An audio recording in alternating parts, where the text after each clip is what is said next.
We just tried to do a podcast, right? We spent just shy of 1 hour chatting absolute brilliant wise. The problem is we got a camera there and we got a camera there. But that camera over there decided not to record. You motherfuckers. You dirty little angle. So what we're going to do, right, is we're going to have a little conversation again now that we've warmed up. Both angles, wise. And then later on, we're going to cut back to the conversation that we had earlier. And it's only going to be that angle. And you lot are going to enjoy it regardless. Yeah. But anyway, let's chat shit. Let's not repeat ourselves. Currently, we've got 2 angles. This angles. is sick, bro. We got a whole... I wish we had 2 angles the last podcast we did. Same, we chatted some wonderful shit. We got a whole protractor on the go. One day we'll have 360 angles. You lot ain't ready. Bro, that fucking frazzled my man. Also, bear in mind, we started the podcast completely sober, and now we've had like loads of wine. Like, yeah, we drank a bottle of wine and we're about to get on our whiskey. I do also have work in an hour, so. Alright, Frank, but listen, we're gonna cut out the introduction you said on the last podcast, so you better introduce yourself again. Who the fuck are you? I'm a Franco Lobsta, Frank Perkins, young Volk. I'm an artist and a bartender, I guess. Yeah, he tends a bar. I tend the bar, and yeah, just like I like doing creative things that entertain me and entertain other people. Which is me and Frank work together. Got like now. little side missions and stuff. Yeah, me and Frank work together now, and he's very good at getting me drunk at work. If anyone from work is watching this, then we are clearly joking. Satire and comedy. But yeah, Frank does music, and his music's quite wonderful. It's quite loud. We're about to tell you how he got into making music, what music means to him, his way of creating music, and his whole journey leading up to music. But for the minute, let's just chat some whiz-wash. What Yeah, got you into bonsai trees, bro? See, bonsai trees to me actually have a very significant meaning, because the art of bonsai originates in China, and then it was curated in Japan. And it's a beautiful generational art form because the tree is actually shaped using these wires, right? And you try and mimic the movement of nature, right? You shape the tree as it grows to look like wind's moving it. This isn't a great example, but what bonsai trees mean to me is it's like, it teaches you patience, bro. It's not something that you can get overnight. It's something that you got to tend to very often, look after it, and then eventually, maybe only your grandson will see the full result, but you'll get something beautiful. I killed my bonsai tree within a month. You killed your bonsai tree in a month. Yeah. Childish. Yeah, you put me on a place. What is that whiskey? This whiskey was actually bought for me by a millionaire that I met on the beach. I asked him for a lighter. Who's this one? Yeah, man. Tell me the story about that. I want to hear the story about that. Story behind that is is he asked me. I asked him for a lighter. He gave me a cigarette. It was this man. We started talking, and he was like, "How are you so happy? Why are you so happy?" And I was like, "Man, I'm happy because the sun's out. I was having a good day." It tastes sweet. It smells sweet. It smells like a nose of sweetness. Yeah, man. And he invited me for lunch. I'm like, Sherry. absolutely not. You're definitely gonna try and touch me up. But then eventually we spoke a little bit more about life and religion and the meaning of life at the beach, and I realised he was calm. And then he started buying me a bunch of random shit. He bought me a backpack, he bought me some shoes, he bought me a bottle of whiskey. And I don't even know his name, but shout out that guy. Shout out that guy for sure. Yeah. I'm going to try and get Frank drunk before his shift because he always gets me drunk on shift. We're also drinking out teacups as well. Yeah. And this is going to get me drunk as well, isn't it? Yeah, bro, that's the plan. And David's. Well, I won't mention his name. To David. To David. To the star of David.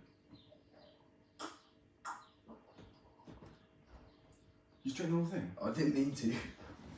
I forgot it was whiskey. I thought it was in a shop. No. Oh. You're supposed to sip that shit, man. Yeah, my bad. It's very nice smoky flavour though. Yeah, it was nice. It was nice when I sipped it, yeah. Oh, anyway, Frank. Anyhow. Sippy rock bottom. Anywho, I can get lower than this. Anywho. Alright, nevertheless. So. Do you know any other joining? On the other hand. Oh, on the flip side of the Oh. But anyway, Do you know what it is? Frank, what is your favourite cereal? Let's get to the bottom of this. Curious Cinnamon. Yeah, oh, my guy. Or Weetabix. No, fuck I'm feeling Weetabix. healthy. Curiosity Cinnamon. Curiosity. Is that what they're called? Curiosity Cinnamon. Curiosity Cinnamon. Yeah. See, I grew up eating that at my nan's house in Poland, and it was called Teeny Mini. But it's the same exact Teeny fucking Mini. cereals, yeah. Oh my god, bro, they were so nice. What was it like growing up in Poland? Well, I only lived there until I was 4, Oh, so you don't so I don't remember that, but visiting it, oh, fucking hell, you can't just down whiskey like that. Oh. But visiting it, it's a very different place, and it's somewhere I want to live as an adult for maybe like 2 years to actually experience it fully. But it's a nice place to grow up. I got to experience a lot of like rural shit. My nan just had a fucking big old house in like in a countryside with a river Nice. by it, and like I used to just run around, look at deers, catch fucking like grasshoppers and that. And like life was great, man. As a kid there, I'd go back there anytime. Did it ever snow? Mate, when it snows, it snows. Like Yeah.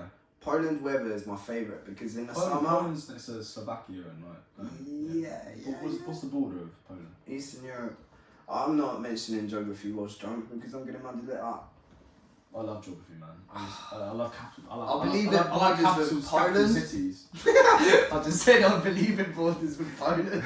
What do you I know there's sea up north, right? I believe Germany's to the south of it, and then you go France, Hungary, Belgium, the other one, or is it Belgium first and then Hungary? Bro, I haven't looked at a map in a long time, honestly. But yeah, it borders a couple countries. Oh. It might even border Russia to the east. I think I'm so incorrect. It borders Ukraine. Just hold this It way. definitely borders Ukraine. Lobsta. What?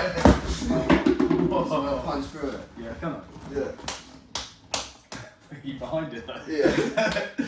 Oh, I don't know if this is gonna work. You know, might end really badly. Wait, hold on. What do you do? Don't get a knife. Don't show him what I'm doing.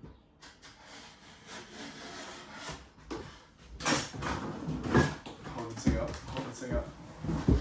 Hold the thing up to the camera. This is an unaltered piece of cutlery. Go on. Oh, still didn't. Ah! Bro, it's didn't break. Ah! Oh, I snapped it off. It's a lobster. What? Right.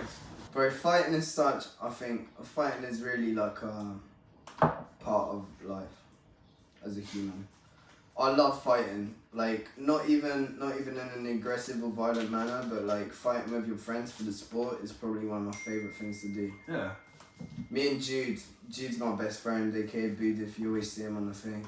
Love him. And me and him, it's like whenever we had a disagreement growing up, we would just physically fight. Like Yeah, I've heard. we would just beat the shit out of each other. There was Yeah. times where like I'd beat him up and he'd throw up and we just keep Can I have fighting. a cigarette, please?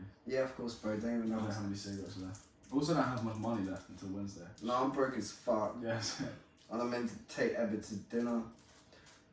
Been seeing a Swedish girl. Now she's going back to Sweden. Lovely girl as well. She's so This guy doesn't beautiful. appreciate her. I do appreciate her. Good. It's just not a time for me to have a girlfriend. I want to focus on what I want to focus on. Like, I love girls and I really love being with them, but in terms of my life right now, I think it's too much of a distraction. I get too invested in relationship, and I need to I focus fall in on. love way too easily. That's it, bro. I fall in love like 6 times a day, and it's not right. I wish I could switch it off. But you can. It's when you got a girlfriend, it's about just like, you can still do that shit, but it's like, you don't, I'm not going to do it, like, I would never act on it. Yeah. Thoughts are thoughts, but like, everyone's thoughts go through Thoughts a million are miles. My thoughts. thoughts go a million miles an hour at all times. Absolutely. Like, I'm always thinking of like weird little fucking ideas and shit, and like stuff that I can do with like my life and in general. But like, it's about acting on those thoughts and actually doing it. But the thing is, like, thoughts are thoughts, but thoughts are thoughts, and I'm always gonna be a thought. Don't say thought, man. No, man, I'm calling myself a thought. Like, I'm just all over the place. I'm like a little kid in a sweet shop or like a puppy, and like I see something like, I want it. And I don't like thinking twice. I like having my first instinct. So I don't think I'm in a position where I should have a girlfriend by any means. I think I should just... I totally agree with you, mate. yeah, I should just do sippy, you know what I mean?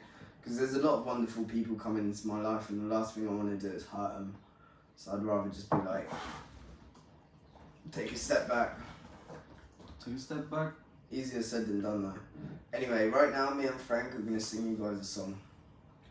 Ooh, ma li li ma na na na na na na.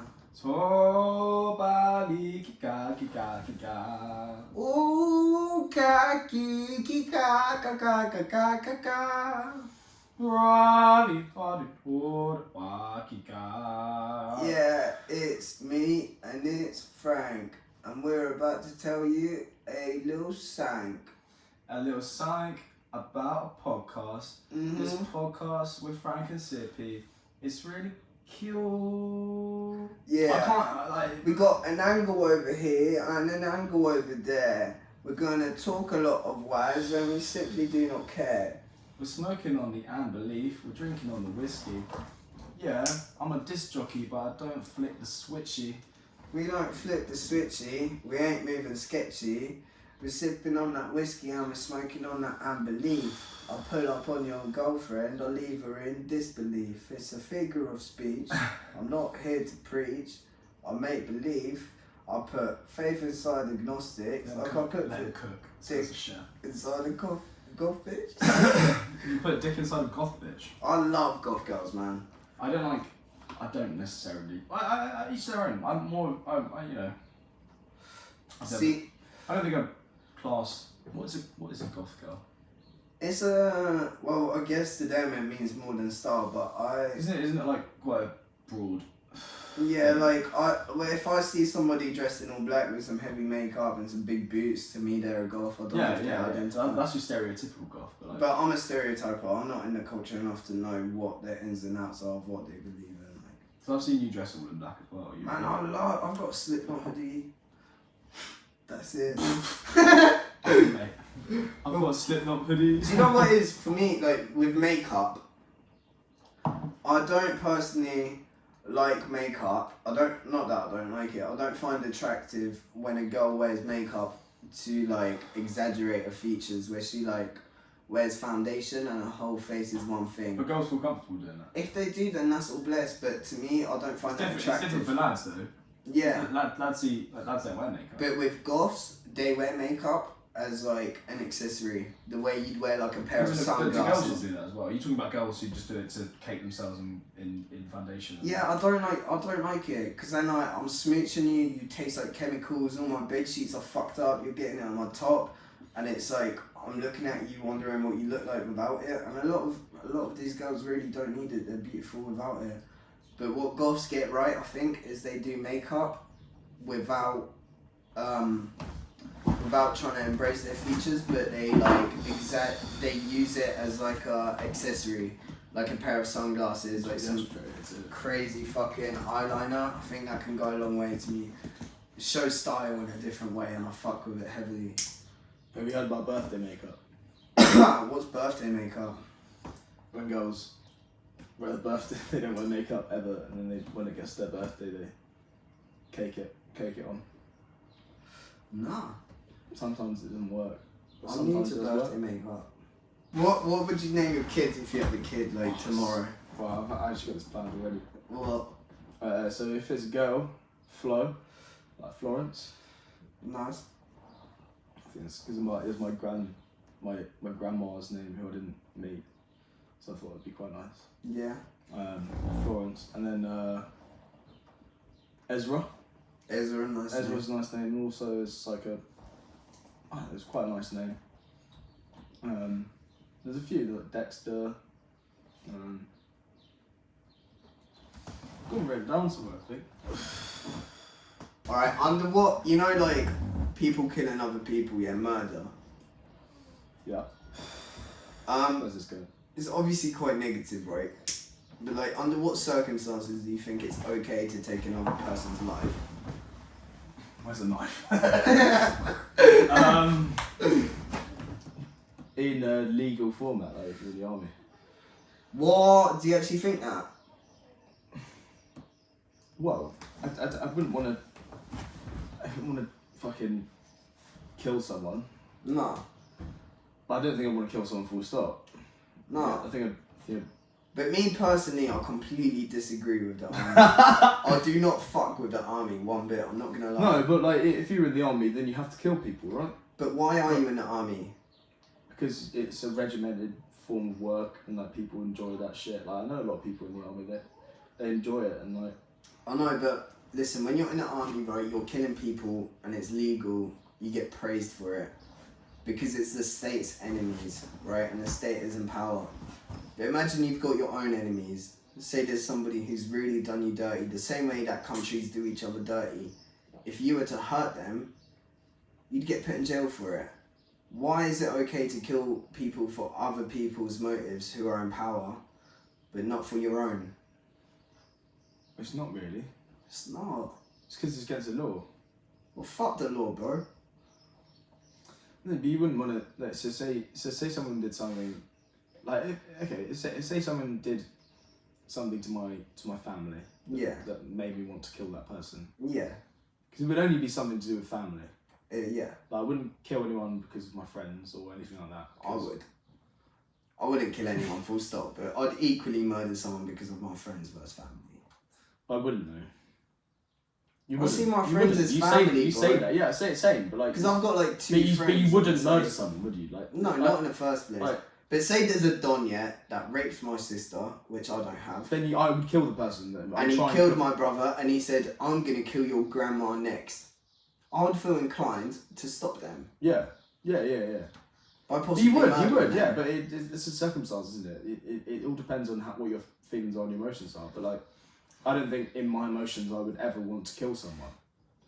No, It's not in my. I don't think I'm capable of it. No. I think I'd rather get stabbed than stab someone. I would be capable of it in an army format. Like, I did debate joining the army. But is that not fucked up to you, man? Because governmental inter-country conflicts, normally the basis of them, a lot of the time, is money, right? You're killing each other for oil, you're killing each other for fucking land, you're killing each other for agriculture and things like that. And it's things that will financially benefit the rich, which may have a good benefit on like the masses and the working class. But for the most part, you're fighting other people's battles, putting your own life on the line. That to me just seems so backwards, I'm not gonna lie. I hate the army. It's a job though, isn't it? Is it a job? You're like, fair enough, it is a job. You get paid for Without it. the army, there would be no But if you strip back the idea of money, right? which will never happen. No. But like at the end of the day, money is a human construct. Yeah. But morality is real, you know? The money's always going to be there. But like, if you forget about money and look at the morality of it, would you really actually put your life on the line, risk putting your family in that position of having their child not come home, just to kill somebody for somebody else's financial gain? I hate that concept, I really do.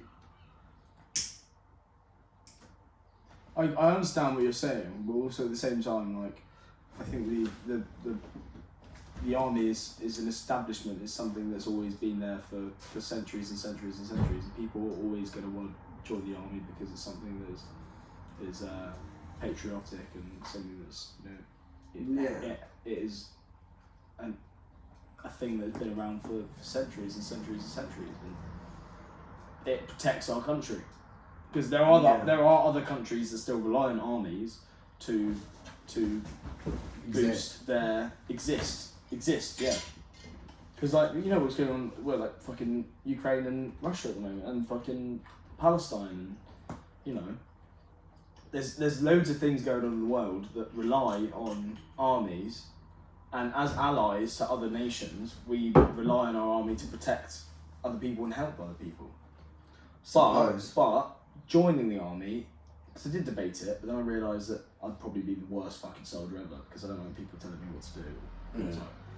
Because if some other guy's fucking telling me to polish my shoes, I'm gonna be like, fuck off, you cunt. And Yeah, you might not. literally. And my dad, I was like, Dad, I'm thinking of joining the army, and he was like, Frank, please don't join the army. He was like, you probably shoot yourself in the face. Have the gun the wrong way around, like, press shoot, just like, or commit a war crime or something. Like, start smoking weed in, like, Afghanistan. Some shit. You would. Kush in Afghanistan's fucking great, though. You know Kush, because, like, there's a lot of strains. You get Afghan hash as well. Right, Afghan hash.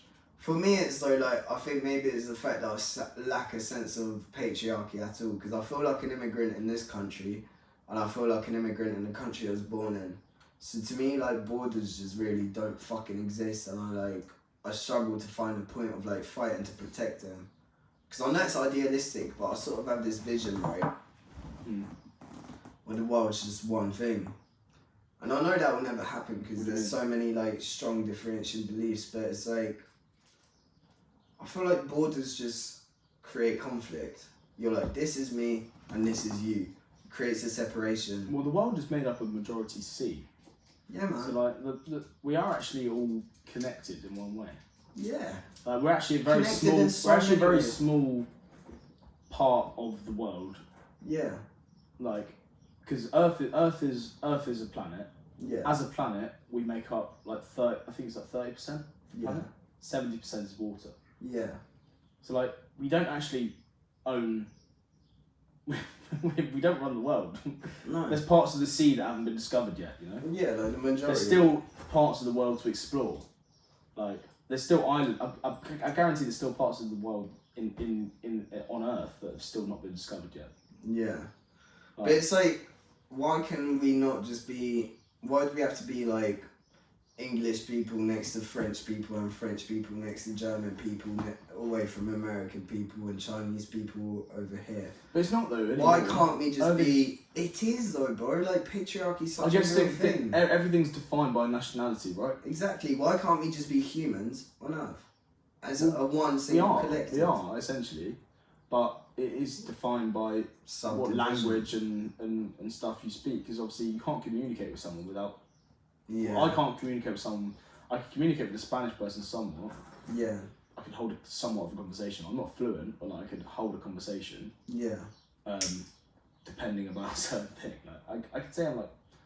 I know bits and bobs in Spanish, but like, in general, like, we can only communicate through English. So a conversation is defined by what language you speak. So we are all human. We are a human generation. Like, we all connect through language. You know. Yeah, you're right.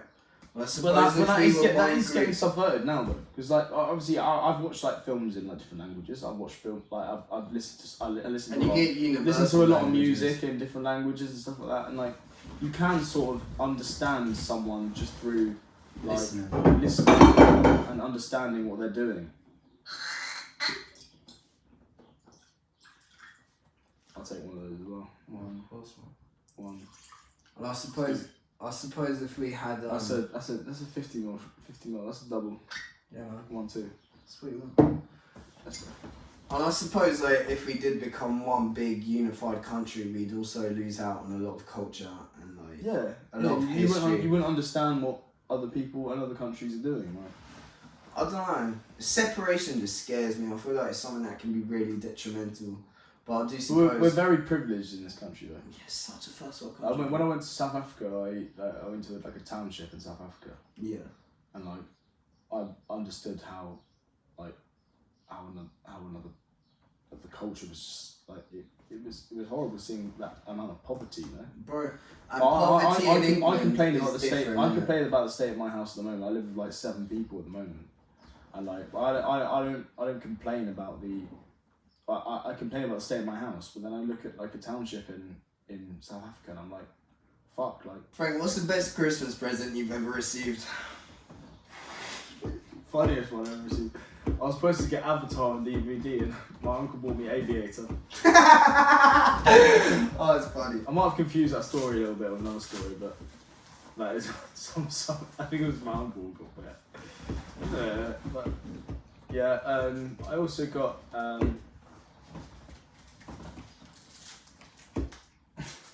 got some slippers last year. Nuts.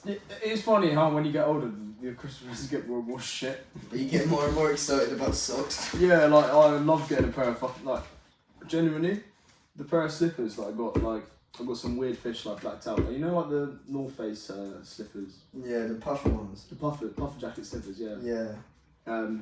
Not puffer slippers. Yeah, not puffer jackets. But I was wearing. I wanted a pair of those, but my parents got me a pair of weird fish ones instead, and I really like them, man. I don't really wear them in summer, but they're good. They're still puffy. They're still puffy. To this day. To this day. Oh boy. Let's talk about my dad, man. Yeah, what's Mike up to? Papa Slob. Mike? Your dad's called Mike, right? Chris, bro. Fuck. Well, my sources have been lying. Mike. That's That's a Mike there, bro. What's up, Mr. Rozowski? My dad came to Brighton on a night out. Tell me about your dad. Man, my dad's so fucking sick, man. He's a G. He's a top G, and like he knows like he's me, but like he's not me, but he's me. Like when I saw him the other day, I went to the rugby with him, and like it was just like the most. It was the best thing, just because like he's my dad, like, you know. He always will be. He's me, and he's my dad. And I love him a lot, and like. What's your dad like? I'm speaking of you. My dad's a G, man. My dad's called Robert. Me and him are going to it's gonna be a StrictlyCalm video, so I won't tell you where it is, but they've got killer whales and polar bears. My dad was like a hippie growing up. Just chain smokes on podcast as well. Yeah. My dad was a hippie growing up. He had I'm also getting that. long hair, got loads of nyash. My dad is the fucking best and most hardworking man I've ever met. Like, I never saw him growing up ever, because he'd work all week and just come home on the weekends. And like, he moved to England to make sure we could have a house here, and then by the time I just had to stay in Poland. And Your parents still together? Yeah. Yeah. Since you've been growing up? Yeah, man. That's good, man. Same. Are yours? Yeah, same. It's a lucky thing, innit? It's lucky these To have days. 2 role models from birth, like. Lucky these days. I know a lot of my friends from home, a lot of their parents are separated. Yeah. So common. It's very common. Isn't there like a 48% divorce rate or something? It's a lot these days, man. It's high, yeah. But yeah, my dad taught me so much, man. Like, he kept my moral compass straight. He taught me what's right. He taught me what's wrong. He taught me how to work hard. He's a very smart man. He's a G. Just wish him all the best. One day, my dad's always had a dream of having a caravan and a boat and just fucking off. He never wanted to settle Caravan and a down. boat. Huh? Caravan and a boat. He wanted a caravan and then he says he wants a boat. Like, I think it was either, but like, when I'm rich, I'll get him both. Because I feel like my dad just wanted to fucking live it out, and then. Do you believe in manifestation? Yeah, absolutely, bro. I tell everyone I'm gonna be rich, and now people know that I'm gonna be rich, and now I feel an obligation to become rich. Yeah. Oh mate, it's fucking funny. Like when I was growing up, like, my dad went. So I got on Radio 1 one time. Like, I played on Radio 1, and for my parents, that gave them. You just ashed in your wine. I'll drink it anyway. It's not wine, it's whiskey, bro. When, Smoky. Wow, that's so good. When I was growing up, like when I actually got on national radio, my parents were like, "Oh, I thought you were upstairs making music, bro. We thought you were upstairs just fucking wanking, bro." Do you know what I mean? I was actually upstairs doing something useful. Somewhat. Didn't even realise there was something. Did that go badly? It's so horrible. Why did I drink that? Yeah, but I'm gonna be so drunk at work, bro. that's good. And that's the beautiful thing about it. It's like, I had a bar once where I was like, I feel like my family's the tenants and I'm the ghost. Because I was just like fucking living in the attic, just in my room, sleeping all day and then up all night making music. And it's like, they don't really see what you're doing. They don't really understand the impact it can have. But once it actually starts equating to something and you're able to show it to them, like, it's such a beautiful thing. I got a message from one of my dad's students over there. Fucking, if I can find it. What does your dad teach? He's a cover teacher. He was a copper, which was fine until I realised that actually now that I sort of don't really agree with what the police stand for. I think. I've got a tattoo that says FDP. It stands for fuck the police. I didn't show you that. And to be honest, I've grown up about 3 years and I've got nothing against the police. It's on me for life. It's a job, man. It's a job, bro, and like they do so much good. They stop domestic violence cases. Like if you're sat there selling drugs and they seem like a nuisance to you, Yeah. but when you're an actual functional member of society, then you realise the value of it. Yeah, this is the text. They go, just realised your dad was my substitute teacher and got in trouble for showing us a video of him with a bong in a music video. This is what I was talking about. Which was actually a didgeridoo and a It was a didgeridoo and a vape. And it was like, music's coming along well and evolving well. Music's coming along and evolving well, bro. Your old man actually got me into listening to more underground British music by showing me yours. Keep it up, fella. Nice. It's fucking sick. Like, my dad Sounds pretty essentially effective, is man. inspiring people to fucking listen to underground music in the UK. So I think it's fucking sick what he does. Do you look up to your dad? For sure. In some ways. I remember, obviously I smoke now. Remember when I was younger, like the idea of smoking, like my dad smoking, made me want to hate my dad.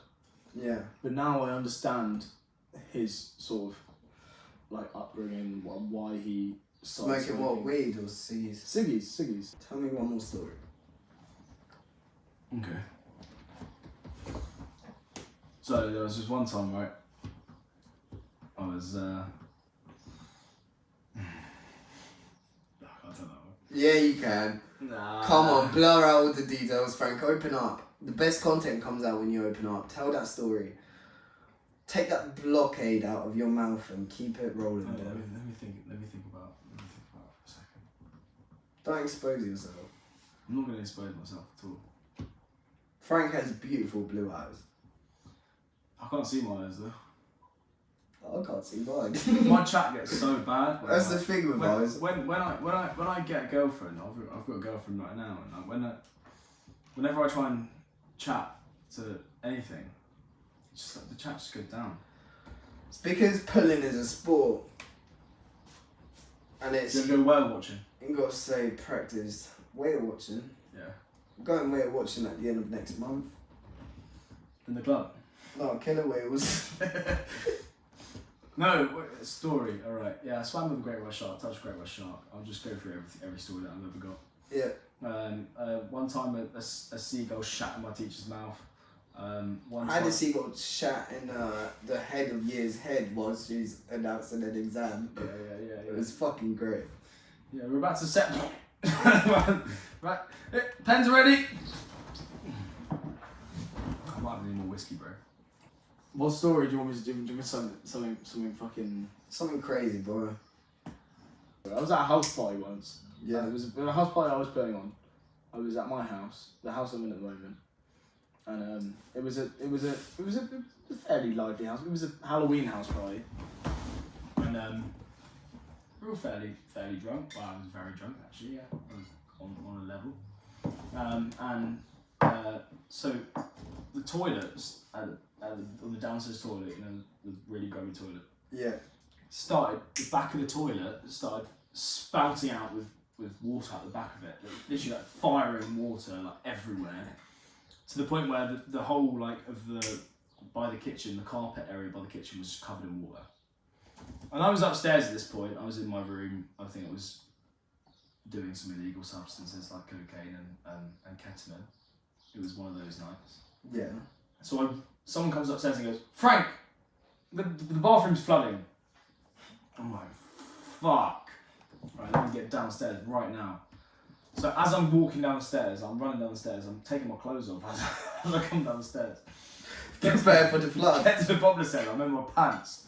And I'm like, alright, so what do I do here? So the water's spouting out, and I'm like, trying to block out all this like water that's coming towards me.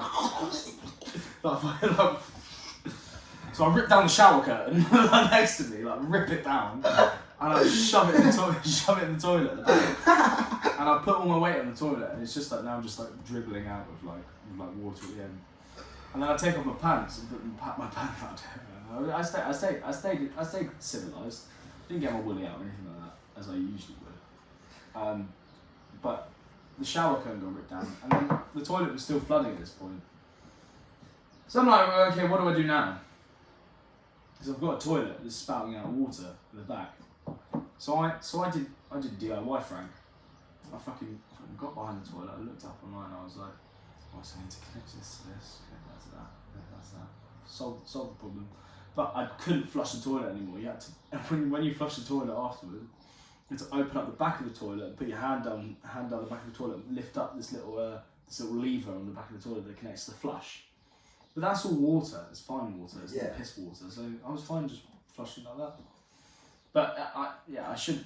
If you guys ever need any plumbing services, plumbing. I'm a good DIY man. I want to start woodwork. I want to start fucking making benches. It's good shit, innit? I really want to get like active with my hands like that. When it comes to plumbing, if your mum needs a pipe cleaned. What's the most exotic person you've had sex with? My first girlfriend was from Bangladesh and she was brown skinned with glasses and she looked like me and Khalifa. But I didn't actually fuck her. I was with her for like a couple months in year 10 and then I accidentally cheated on her. With who? My next girlfriend called, I'm not going to say you guys what name it is, but it started with E and ended with A and it had 2 M's in the middle. No more whiskey for me. Just down that last glass, bro. Yeah, fair play, bro. I saw you neck that. You really smashed it. Yeah, bro. And then I'll turn you naked. Oh, don't want it, bro. It's like, please don't do that. I can't even sip it. Can't even sip it, bro. No. Yeah, most exotic person I had sex with, it depends where you come from, really. So if you're from Africa, then the most exotic person I've fucked is from England. I've had people from Hong Kong. See, I've never had sex with an Asian woman. Frank's basically a musician. We became friends last year, and he seems to be on his way to becoming part of StrictlyCalm as a member. StrictlyCalm all the way, bro. Yeah, no one really knows what the fuck that means, but we make the most of it. It is just StrictlyCalm, isn't it? It is, bro. It's just StrictlyCalm. Time will tell. Plant our seeds, watch them grow. But basically, Frank, a lot of people tend to click off in the first 2 minutes. What it is? Yeah, man, TikTok engagement. Everyone's got you can't focus for long, or maybe we're just boring. But is there anything you wanna say to the people before they click off, to them losers that will click off? The rest of you that would say there's so much more to come. I've got plenty of topics then. So just take my shirt off or something like that. Yeah. We just get naked. Get your tits out. I think that'd draw in a lot of people, to be fair. Right, so you give them a little nip slip quick. Yeah, just a little flash of the tip. Wait. You can both do this. Anyway. I'll stop that now. Alright, Frank, let's I have flashed my tits online before as well, to be fair. For money? For Heaters, in the music video for Heaters, yeah. There's a slow motion tracking shot of me running along past that. We set up camera up in the back of the car and I was running towards the car. And it's a slow motion shot and bro, the jiggles are unreal. It's me just jiggling along the road, bro. It's actually so fucked up. And then there's it cuts to a second shot of this I've got a mate who's fucking bare jacked up. And I superimpose my face onto his body. I've seen that video. Yeah, it's fucking joke. Oh, but it's a brilliant clip. We'll try and put it in the thing. Yeah. But listen, let's talk about you and music. Or let's talk about you. The people have no idea who you are. Let them get to know you. Let's talk about your upbringing, Frank. Upbringing? When were you born? I had a beautiful upbringing. I was born in Canterbury. Yeah. Which is in a city in Kent, in southeast Kent. The only city in the area that I live, really. The only place that had a hospital big enough to fucking birth me out. Who gave birth to you? Well, my mum didn't actually shoot me out. She didn't shoot you out? She had a cesarean. Fuck. Yeah, I was too big. Right. I've always been a big baby. Yeah, I was a very cute baby. Yeah, I came out looking sick, man. Genuinely Apparently, you looked like your dad as a child. Yeah, literally. I've just looked. As I've grown up, I've gone less and less like him. When I was a baby, I was a spitting image, mate. Oh mate. Okay, so you were born in Canterbury. Canterbury, yeah, and then we lived in Faversham for a little bit, which is like another place in Kent, and then Right. moved right down to the coast. My parents and my sister, when I was like 4 or 5, moved to this place called Millis Bay, Birchton-on-Sea. Yeah. It's like a little. Just have a little sip of my wine. Yeah, man. We're drinking wine right before work, so What wine are we drinking? currently sipping on some Leberweinwein. Frauenlich. Yeah, my favourite. Alright, German. how was German, school right. for you, Frank? Do you have any struggles growing up? Was life easy? Was life I blessed? don't know. I don't think I had struggles. I don't think I had a great time at school. I enjoyed going to school. Yeah. I would always I'd enjoy going to school. Whereas I know some people I was brought up with didn't enjoy going to school. But Right. I sort of did everything I had to do to get by at school, but I was always fucking doing shit like not doing shit like maliciously, but like just saying shit in class and like Your class trying to clown. make people laugh, trying to entertain people, and like trying to be the centre of attention, which is something I always, a big personality in school. But I enjoyed it, and like To this day. I enjoyed sports. I enjoyed playing rugby. I played rugby all my upbringing, which was Yeah, from my research, you went to private school. no, You didn't? bro. I went to grammar school. I was at grammar school. So I went to where I live, you have to do an 11 plus. But you were a rugby boy. Sort of, yeah. I was a big lad. Played rugby. Was there any... Wait, what's the like... So In- rugby boys... initiations. Yeah, there's stigma around rugby boys in the See- UK, for those of you that don't know, is they're strange. They'll put boiled eggs up their bum Yeah. or race to see who can ejaculate on a biscuit, and the last person I to think do it that's has to- more uni level though. I think Oh, that's really? more, yeah. So we had a fairly tame rugby team. Like, we were all pretty artsy kids. Right. So we weren't like fucking doing Did you see we weren't any- doing any gay shit. I saw a lot of cock. But like I did everyone growing up. Like Yeah, man. We all see there was a cock. couple hose incidents where like you fucking squirt a hose up someone's arsehole or some shit. But like Please elaborate on squirting a hose up someone's arsehole. we're just in the showers and stuff. Let's get into that. What sort of hose is this? Just like a garden hose, Why is there a garden hose in the shower? For Just squirting? squirting, yeah. I see. Squirting, I guess. When you say up the arse, does it go physically up the rectum, or you Nah, just like aiming sort of in aim one it, direction? and then you like. It depends how far you can get to the point where, you get inside.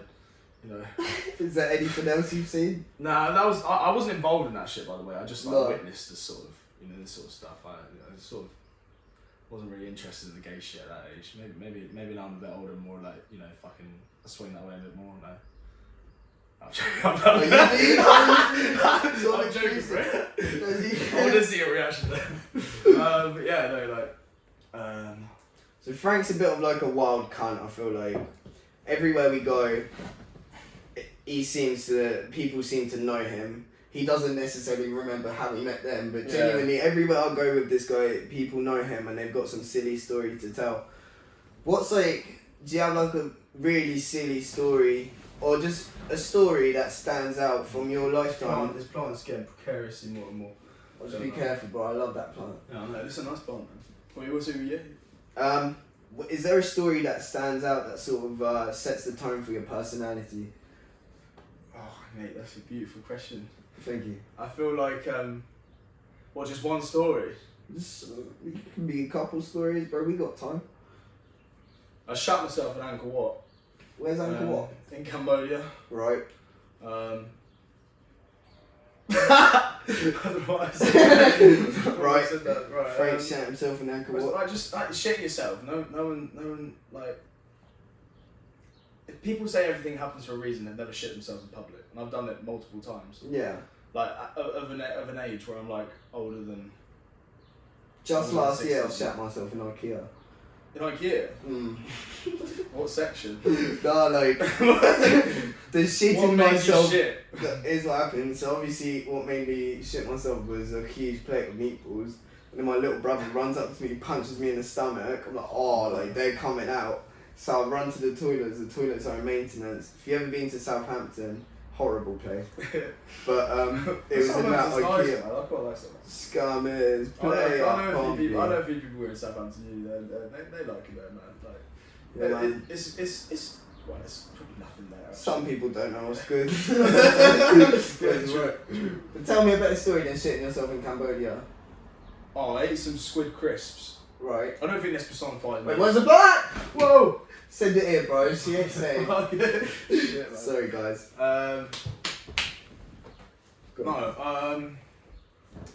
Shitting myself, yeah, fucking. I ate some squid crisps. And, Yeah. Thanks, man. Yeah, it reacted badly to my stomach. I was on this night bus in Cambodia. Mm. This was, well, actually, it was like, I shot myself twice in Cambodia. Once at Angkor Wat, at the religious temple. The other one on the night bus, where it was a fuck story. I had to get off, I had to stop the whole night bus and get off the bus. But he stopped outside a like a house. So I just sort of, I got out and I just sort of held, when I pretended to piss. Yeah. But I couldn't piss, because if I pissed, I'd shit myself. Yeah. So then I got back on the bus without doing anything. You stopped the bus to take a poo, right? Yeah, they got. But you didn't poo because you pretended to wee instead. Yeah. Because I was outside the house. I couldn't do anything like that. So I got back on the bus and I was like, right, I'll secrete this for another like hour or two until we stop next time. Because it was like a 7-hour, 8-hour night bus. Yeah. And I popped a couple of valleys before I got on it as well. Oh no. Yeah, so that wasn't great.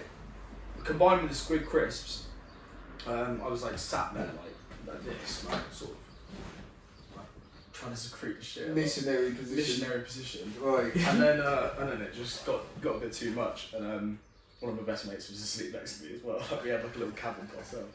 He didn't know anything, any of this was happening until like the morning after. But yeah, I had to stop the bus again, and the Cambodian driver was like livid at this point. He was like, I don't know if you know like Cambodians, like if you stop them from doing their job, they're gonna fucking like get angry at you. Like. Right. So like,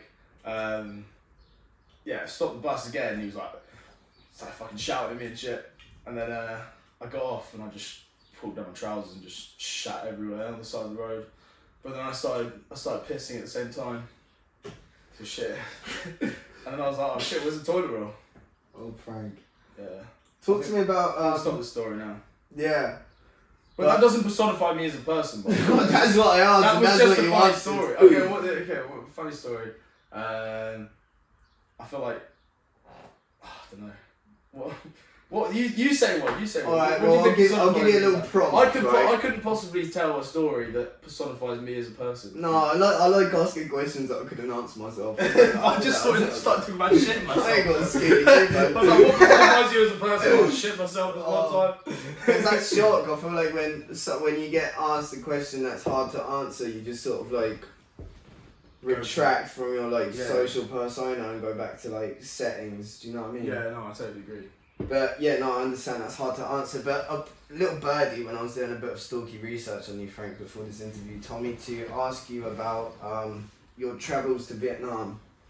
Oh yeah? Apparently you've been to Vietnam. I have been to Vietnam. I also fell off a moped when I was in Vietnam. You fell off a moped in Vietnam. Yeah, one of those guys. I was that guy. Did you get hurt? Seriously? Yeah, I had to go to hospital, yeah. Oh, Frank. So I was wearing flip-flops. Right. Fell off a moped. I was distracted by my friend who was biking in the actual car lane. It was like a bike lane. Yeah. And he flopped into the back of a bus and then flopped off and landed on his bum. So he wasn't injured really, but he damaged the bike, whatever. So I was distracted by that, like nice and civilized in the bike lane. I'm looking this way. And then I crashed into Jed, one of my friends, and like pull the handbrake back, well not the handbrake, the accelerator like this, Yeah. and then just skid for like 15-20 meters. Oh. Bearing in mind wearing like flip flops and like t-shirt, I think I was wearing a Hello Kitty helmet. Right. No Like protection. not even protection. Like if I hit my head like during that, I could have been like either concussed or like fucking brain damage. I probably am a little bit brain damaged anyway. Like, my dad dropped me on my head when he was at Thorpe Park one time. That explains. I don't want to say the obvious, but that explains a lot. I had to go to hospital. Like this family, this like Vietnamese family, picked me up and on the side of the road, Right. and Took you as their own. took me as their own, and they paid for all my procedures as well. No way. So I had to have like boiling. Who were you in I had to Vietnam have like with? boiling antiseptic poured on my cut. Yeah, it's pretty gnarly. Who did you go to Nam with? Oh, so it's like all my best friends from back home. So Jed, Torian, I met Torian. Yeah, I met to Ollie, Noah, Ralph, Ed, and me. the man there. That's a nice little boys trip. Boob bada boob. So I used to have a Fiat Multipla, Yeah. voted world's ugliest car 2008 by Top Gear. Come on. 3 seats in the front, 3 seats in the back. Represent. So it's like three in the front. Well, you had a 6-seater whip. Yeah. There's 3 in the front, 3 in the back, 1 in the boot bada boot. So 7 of us went. So 3 in the front, 3 in the back, 1 in the boot bada boot. And that's what we used to roll out the fucking Fiat Multiple sometimes. Most amount of people I took there was like 10.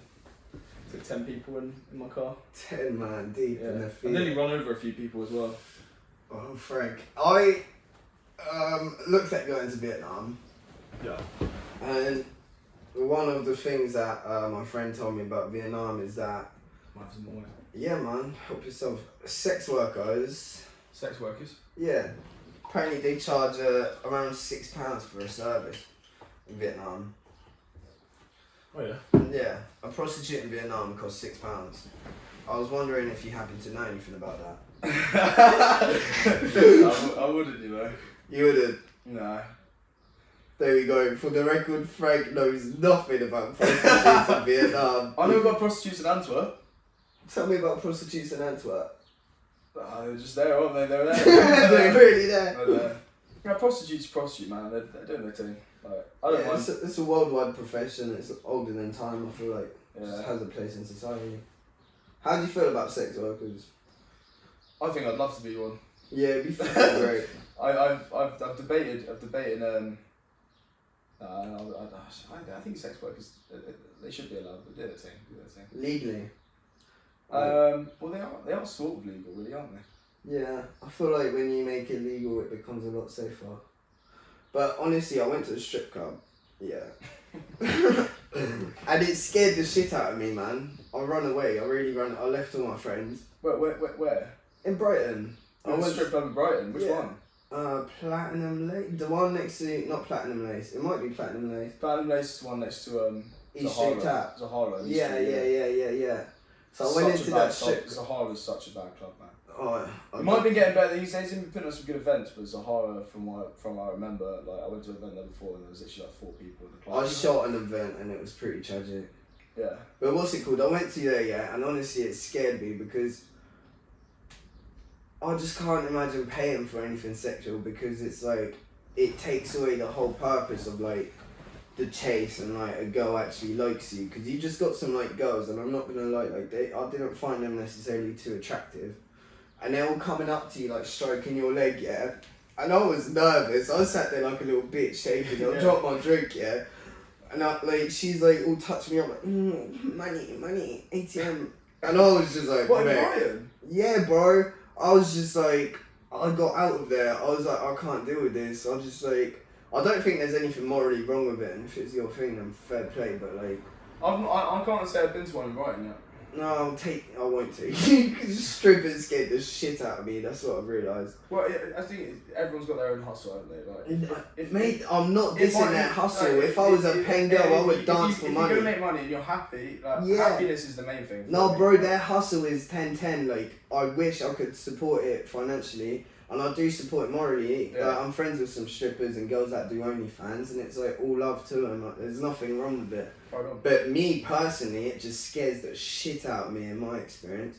I don't know why, but it just doesn't click right in my head. But when in Vietnam, I might give it a go. I'm joking. I wouldn't, bro. You'd probably get a syphilis or something. Me and Frank tried to sneak into the Ladyboys of Bangkok show last week. Frank doesn't remember it. I don't remember anything. No. But we, I do sort of remember it in my head, but like I don't really like. I thought it was like some sort of fever dream.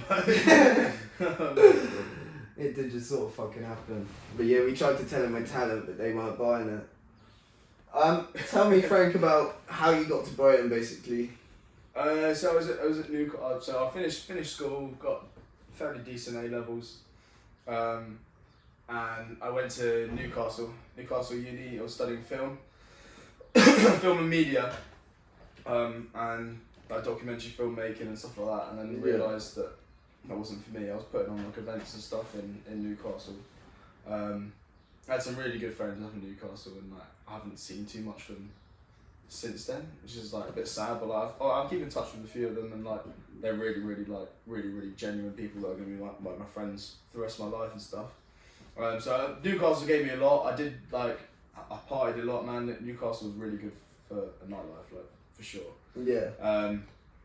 Ended up breaking up with my girlfriend at the time, which sort of just fucked me up a little bit.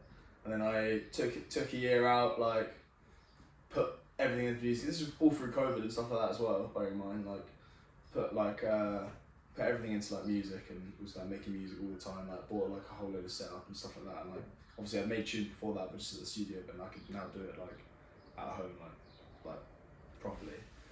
Realised I wanted to put on events and do music and try and pursue something creatively. Yeah. I knew that I've always had a creative mind, like, but film wasn't that creative mind. I thought it was film, Yeah. but it turns out it wasn't film. It was music. I feel like with film, the It was music industry events, sucks really. the life out of it. Yeah, and you, like the workload for film, like what you'd be a runner for 3 years. To climb the film corporate ladder is unless you know fucking people in the industry, then it's Yeah. But however, music is you could and events you can do it freelance. Yeah. Like obviously you can do film freelance, like. But you need a budget, don't you? You're running around, you need a producer, you need someone to get you green lit, it's long. Yeah, so I found a course in Brighton and doing music business and events. And then moved to Brighton in August 22, was it? Was that last year? August 2021. August 2021, yeah, moved to Brighton. And yeah, I haven't looked back since. I've completely fell in love with the place. Yeah, man. Brighton's good, but where did, you say you made tunes before you went to uni, and before you invested in your setup. Where did your journey with music begin? Oh, mate, fucking when I was like, I remember in an exam, I remember going to sleep and singing when I was growing up. And like, wait, sit me straight. Huh? Sit me straight. So you're straight. I don't want to roll on the podcast. So my journey with music began when I was about 10 year 8. I was in an exam, and I was in a school exam. I finished the exam, smashed it in it, got a fucking A star, some shit. Finished at the end. I wrote a song in the exam at the end, wrote it down, something about a shark or something like that. I can't remember what the song was really. Yeah. But I realised I wanted to do something music. I always sung when I was younger as well, just at home, in bed, and never really rapped or anything like that. But it sort of came with age. Then when I was at school, I used to make songs on my iPhone. Yeah. So I put a speaker up and put my phone against the speaker, and then I would press play on the song and play on the voice memo at the same time. And then I would put that on SoundCloud for my mates to see, and I've watched some of that shit. I think your first song on SoundCloud is the OG version of Fajitas, I believe. It's something like that, yeah. It's one of the one of the ones that are they're all demos, but some of them are super misogynistic, and I wouldn't recommend listening to them. But it was when I was 15, 16, 17. It was a different time. I feel like different time, jokes were acceptable. Nowadays, there's a lot more censorship, and people are. But also, there's a different sort of music that was popping at that time. So it was all Young Gravy and Lil Pump and all this kind of stuff that at school we all really listened to and appreciated. But now I realise that it was just sort of it's a bit childish. When you're young, it's childish. Yeah. But it appealed to us when we were younger. Yeah, man. I was in that scene. So that's how Young Volk sort of started about. The Volk was about volcanoes. I won't go into much detail about why it was volcanoes. Why was it volcanoes? Do you have massive spots?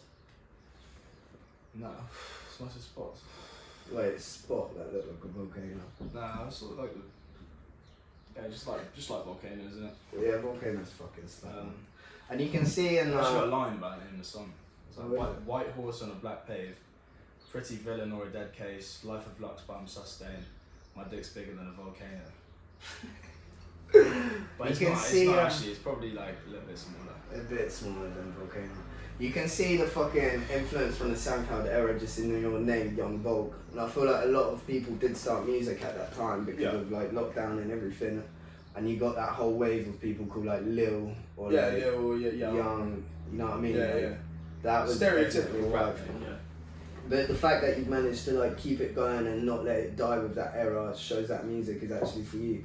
Because SoundCloud era is dead, no one's listening to fucking Lil Pump anymore. But it's like, you've managed to develop into something else from that, despite that being like an influence. You didn't let it define you, if you know what I mean, in your music. So that's cool to see. But when you write, I've noticed you've got a very unique style of writing, right? Where you write almost like you're telling a kid's story. Like, you don't pick a certain topic for a song. No. Or maybe you do, but you'll be like, oh, I'm on a unicorn, chefing on a walk, bud in my sock. Yeah, like, Your nan loves my cock. it's supposed to be like, I try and work by, so 3 bars that actually mean something, and then the last bar is like something that just goes completely obscure, and you're like, what the fuck? Yeah. Like, the last bar I did was like, white horse on a black pave, pretty villain or a dead case, life of flux but I'm sustained. Why don't you explain that quick? White horse on a black pave, so like white and black. Like, Yeah. Pretty villain or a dead case, like what is the meaning of what is the meaning of that? Like it sounds good. Pretty villain or a dead case. Pretty I think villain or a it's dead case. Like what? Looking at the comparison of the villain and their victim.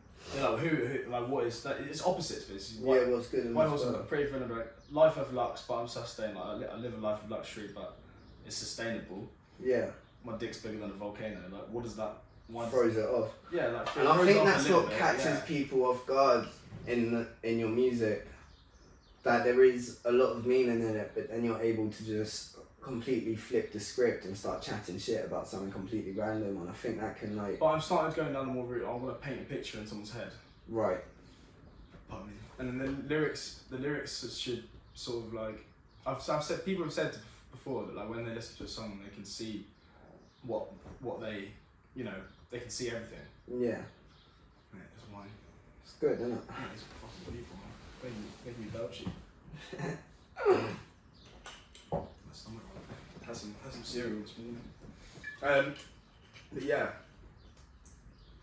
I feel like the music for me is something that I've kept to myself for the last like year and a half.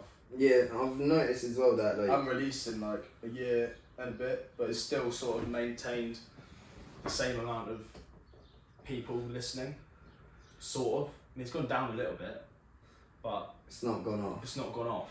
And it's good to keep your audience hungry. Yeah, and it's good to keep it going. I'm glad people are still there and they're still tuning in. Like I try and maintain my Instagram. You've been doing gigs and stuff as well. We're doing gigs. I've been keeping people entertained in other ways, like on my Instagram and stuff. Like I've been trying to like make it more of like a personality sort of thing, like Yeah.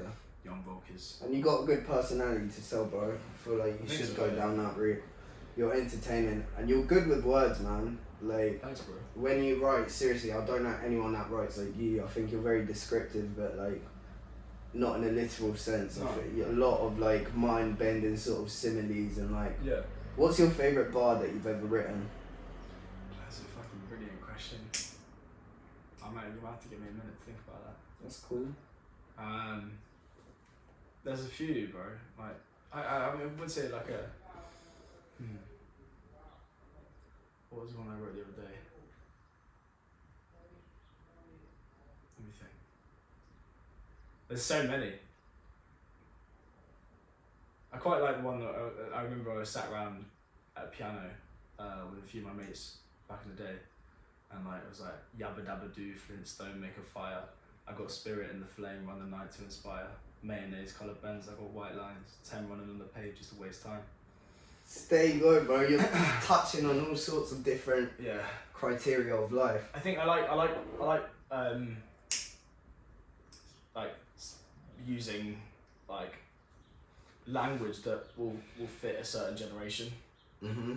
Because if you use stuff that's like, so you talk about, I don't know, like houseplants or like something like houseplant or like red stripes and fucking Stella Artois or like beers and whatever stuff that appeals to me, I'm gonna write about and want to produce and give to someone who also relates to what I'm thinking as well. Because I make the music for me. Yeah, man. I make it in mind that I want it to sound good. Like when I want to release it, I want to release it because I want to. You're proud of it. You want to show the world. Or that I don't like the music anymore, and someone said that, oh, that's a really good song, so I'm gonna release it then. Yeah. But I listen to my music all the time because I'm always wanting to find like imperfections in the sound and imperfections in the song. But I make it all myself, so it's all like sometimes there is imperfections, which I quite like. Yeah. Like. But then you've managed to get it to a really fucking high standard. Where I first heard your music as well, before I even knew who the fuck you was, it was on a YouTube video by Zach and Jay, and I remember fucking hearing the intro, and it was like, they had credits at the bottom of the video, it was like by Young Volk, and it was something like, riding on my tractor, something about a tractor, like on a proper track beat. Back to back like Kappa, back to back like Kappa.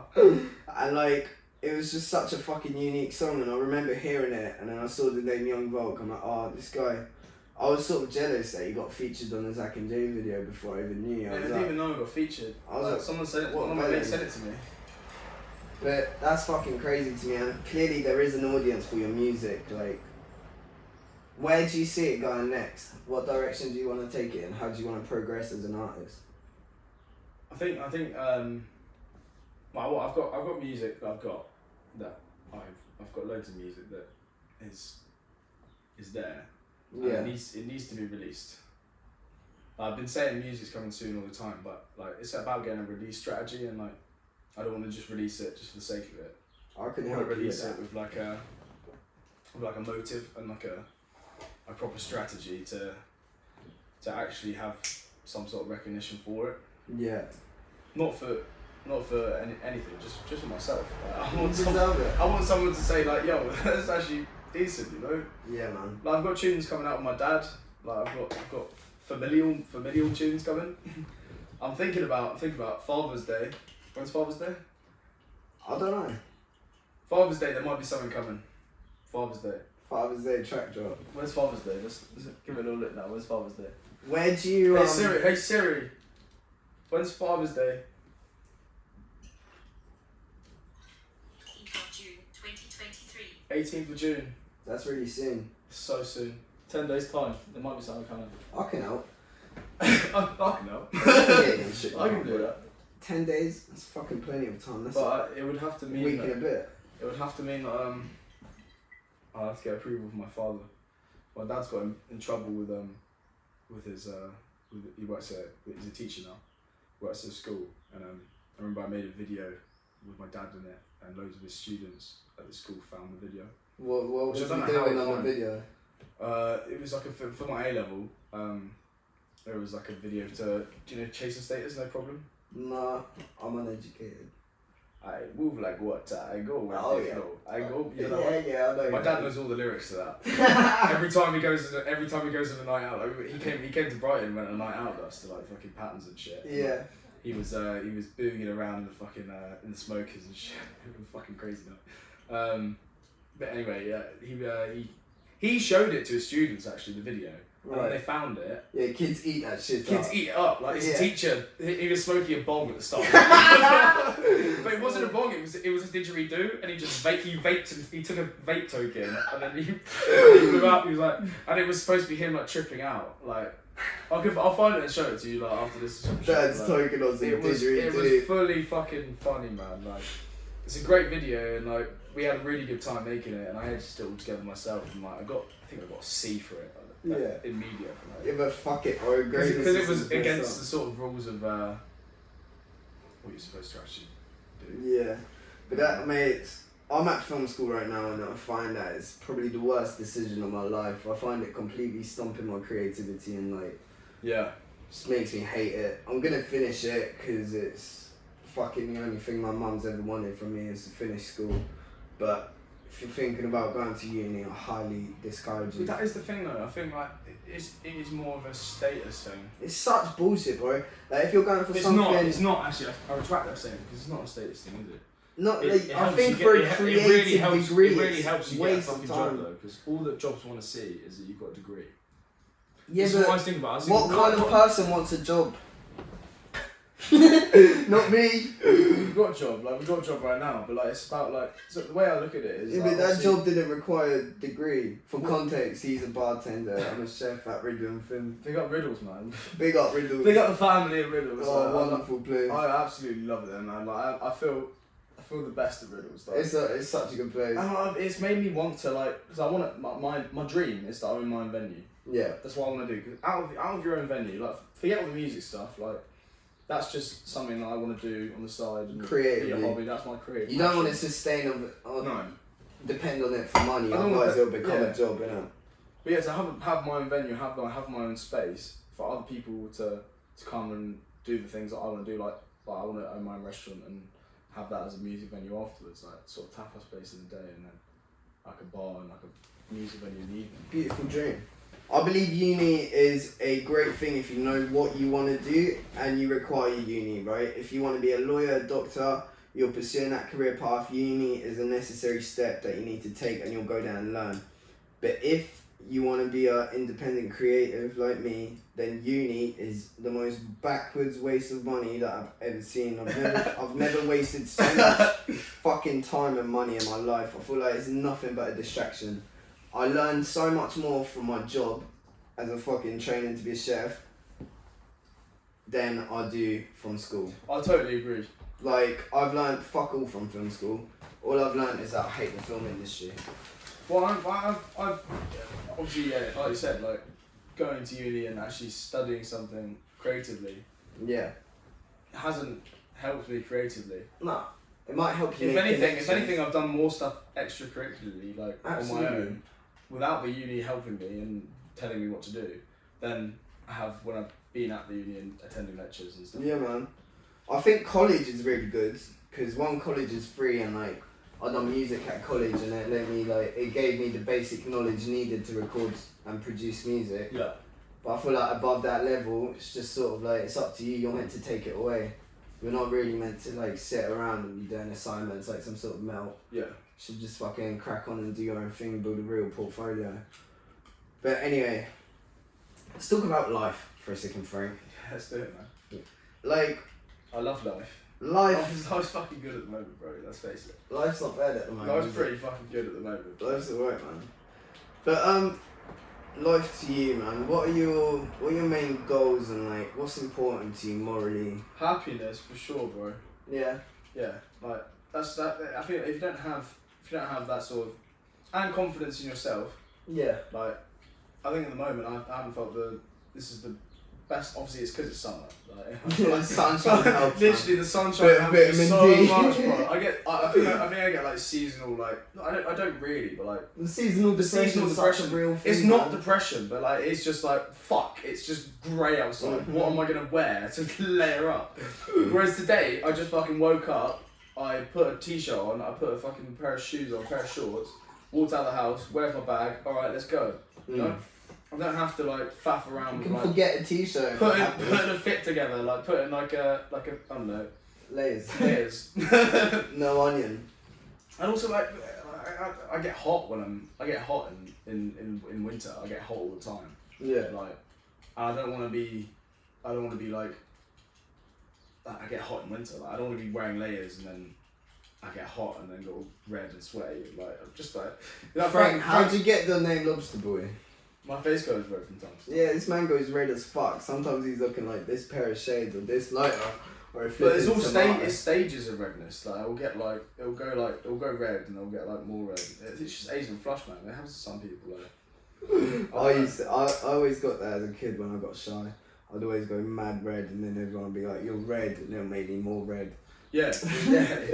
But it's annoying when people say like, "Mate, you look pretty red, you look pretty sunburned, bro," and I'm like, This is me. "This is who I am. I'm Lobsta Boy, man." Like, We're going red as we speak. This happens from time to time. Yeah, I'm going red as we speak. Yeah. But listen, I think it's something just is me, part of me. do you feel content in the way the world is, or is there something you want to change about it in your lifetime?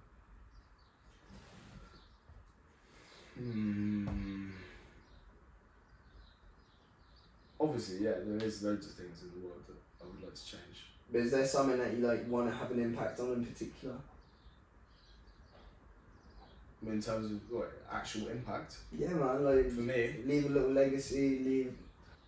obviously, like I'd like to know that the world wasn't gonna fucking crumble down. You know. Yeah. I've seen first-hand fucking global warming's effects, and I know that's gonna be a fucking mission to say. I hate Just Stop Oil. Just Stop Oil pisses me off so much. What do you hate? Just Stop Oil. Just up. Just Stop Oil. You know the fucking protesters about them. Yeah. They keep throwing orange. Gluing fucking himself to the glue. road and that. They fucking stopped traffic the other day for an oil van. It was cooking oil. I saw that. It's fucking just like what is it? What effect is that having? Like, albeit like you're just stopping people from, like, you're not appealing to the public. No. You're just making a statement to That you're a bellend. that you're a dickhead. Yeah. Like, do something that's actually going to affect that by like campaigning with actual motives and like stuff like that. Like, this is the Just Stop Oil. Fuck you. Like, generally. Like, Say you have. I think your like your manifestos and fucking like things are good. Like your what's the word? Cause. Your cause is good, but do it in a fucking Execution. good is way. made. Like, Say you have billions. maybe swim in some oil or some shit. Like, Yeah, do better. Do what Peter's doing, man. Peter leaves a brilliant statement. Peter K. Nah, Peter. P-E-T-A. Who's that? The vegans. Oh, They always like cover themselves in blood and that. well, that's pretty cool. Oh yeah, I feel like they were really good protest. Some emo shit. Yeah. But listen, Frank, say you're a very powerful man, right? Put yourself in the shoes of a billionaire. You've got a lot of money. Yeah. And you can change things. What would you change, man? Why? I would change lateness. Lateness? Transport. I'd make sure that every single mode of transport was on time. Yes. Okay. Just in a certain way, like whether that be like robots or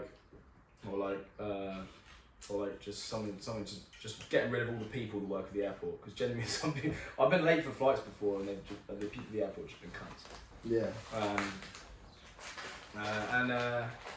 I would start a fucking start an airline business. Nice. Nice. Mile High Club airline business. I'm in Mile High Club. I'll have you lot know I am in the Mile High Club. What's the most important thing to you, Frank Murray? You got a filter. Yes. Filters. Filters right now, bro. What's the most important thing for me morally? Yeah, like do you have a strong moral compass? Women in my life. Yeah. If I didn't have women, like, I need women in my life as a separate sort of, you know, thing. Not thing. Franco Lobster. I need women in my life as a thing. No. Brackets object. No. Please, I'm joking. Definitely not, no. Elaborate though. Why are women important to you? Just good, they're better conversations, man. Like, genuinely better conversations. I've had so many good conversations with women. Yeah. And about things that I would never talk to men about, and they're just the best, aren't they? I think women are the best.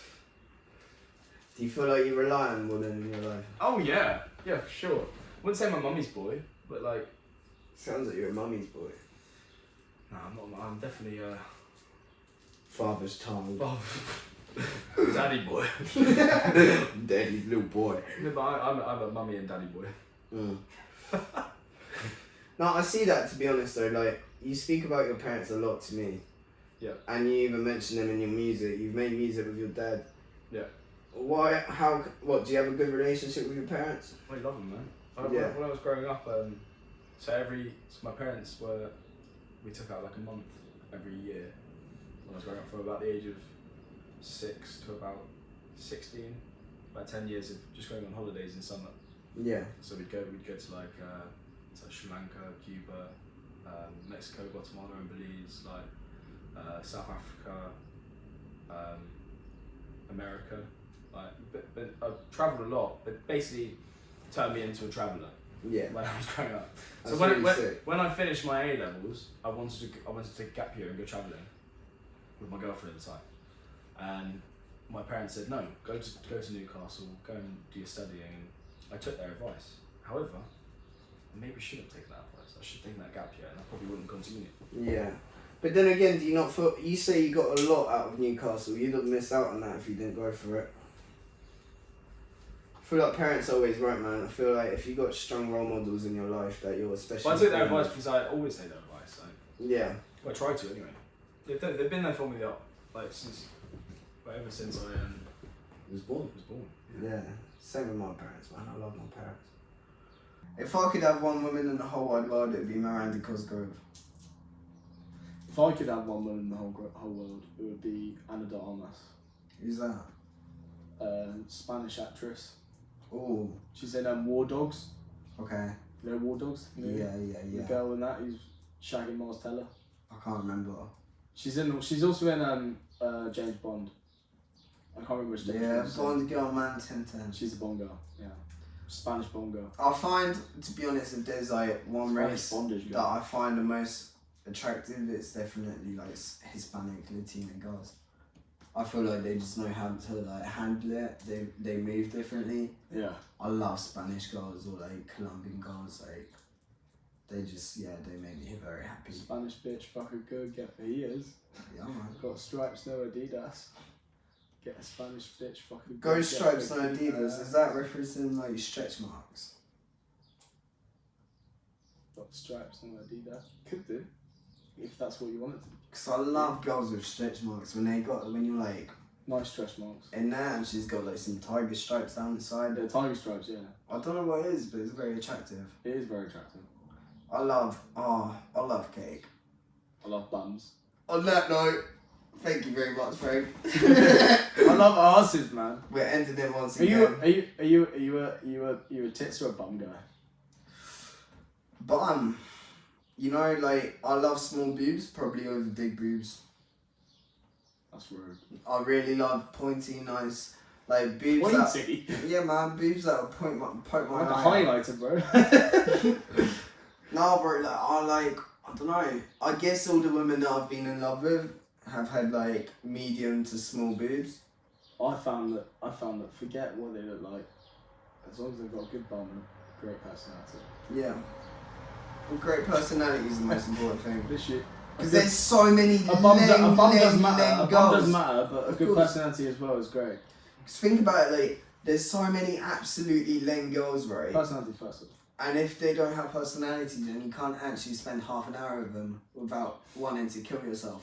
It doesn't matter. It's true, bro. It doesn't matter. It's true. It doesn't matter how fat their ass is. If a girl doesn't have like personality and good chat and makes me laugh, then it's just the end of the road already. Might be a short road, but that's what it is. Is this podcast misogynistic? No. Let us know in the comments. Because we're two white privileged males, both Aryan looking. Super Aryan, yeah. Yeah, so you lot should probably let us know if what we're saying is acceptable or not. If it's not acceptable, then like, Suck your mum. nah, like, it is just, with everything we say, we mean well. Yeah, man. I accept everyone as they are. We're very loving people. I love life. I can't lie, I stand by what I say. I stand by what I say. I'm just also at the same time, I don't want to offend anyone. I don't think we've offended anyone. But like the bandwagon of like everything becoming offensive seems a little childish to me. I don't think it's gonna last. I feel like right now people are bored, so they're looking for things to get offended by. But realistically, I think we should thrive off of a difference in opinion. I think if we fully censored everybody and let everybody chat their own ways, I mean, not let anybody chat their own ways, and have a certain narrative that you can publicly speak, then I think the landscape of the media would become really like dry, and it would all become washed, and everyone would be saying the same thing. I think what makes us human is our differences in opinion. I think disagreement is a wonderful thing, and it can bring us closer together. It is all strictly calm though. It's all strictly calm regardless, man. It's strictly calm, man. Life is good. It's all strictly calm. I hope you lot are smiling. I hope the sun is shining where you are. Sun is shining, the weather is sweet. And I hope you have a wonderful, wonderful day, or a wonderful night, or a wonderful evening. Thanks for having me, Sippy. Thanks for coming on, I'm Frank. absolutely sorted, by the way. Me too. I'm sure these lot will see a little bit more of you. Pride and fucking blood. Thank you, guys. Grazie. Been a fucking pleasure. Muchas gracias, mi amo. On your way. Now pack your fucking bags and go home. See you later. Calm. I love you. Bye.